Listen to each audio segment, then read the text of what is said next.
Hello everyone, my name is Dan and welcome to Enjoyable Fan Games here on DanRock Productions. If you remember the last episode I did, it was on Sonic Max, which is a very good open source engine for Game Maker Studio.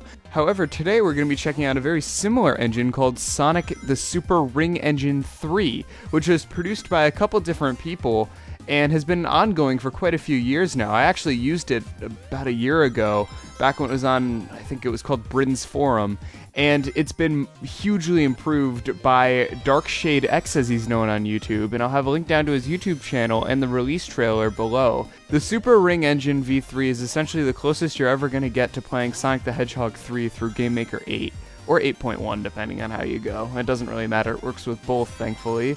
Now, obviously, I would do the story here if we were talking about a fan game, but since this is an engine, much like the Sonic Max, you can make your own story by making your own game. So let's move straight on to the gameplay, which, as I said before, the physics feel damn near identical to the earlier Sonic games. It seriously feels like Sonic the Hedgehog 3, which is very odd considering the fact that many people have been trying to make a Sonic 3 identical engine for years, and it isn't until recently with Sonic Max and the Super Ring Engine that you actually get to play what a Sonic game would feel like made in your own hands. And this is by far the best classic Sonic engine for Game Maker 8 that I've ever seen in my entire life. I mean, Max was great for Studio, but let's face it, a lot of people don't want to move to Game Maker Studio, including me. I mean, Shadow Retribution's being made on Game Maker 8, so this is a really great engine considering what it is. It's fairly old. It started as a pretty early project. However, it was moved recently, again, thanks to DarkShadeX, has been recreated, and the physics feel even better than before. Also, Tails is in the game. Tails and Knuckles, actually. Both characters can be played through the engine, and you can incorporate them into your own Sonic fan games using this engine. Did I mention that it's completely open source and is probably one of the easiest engines to use for Game Maker? Seriously, I could figure out, and I'm an idiot. Also, Tails can swim, as you can see here, and I still think it's adorable. Especially when he gets bubbles and he swims. That's so cute.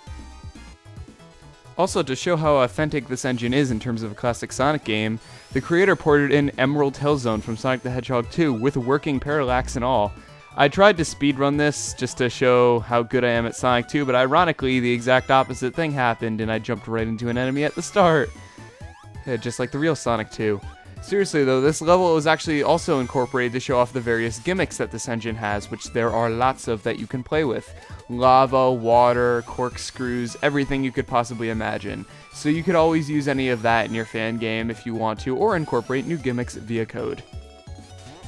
So yeah, that's pretty much all there is to say about this engine, except for one last thing, one last tiny detail that I have to wait a few seconds in the recording to show off.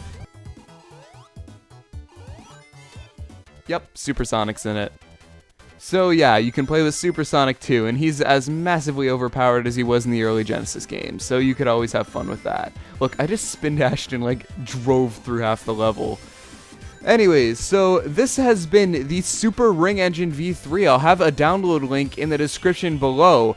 My name has been Dan Rockwell. This has been Enjoyable Fan Games, so thanks for watching, peace out, and take care.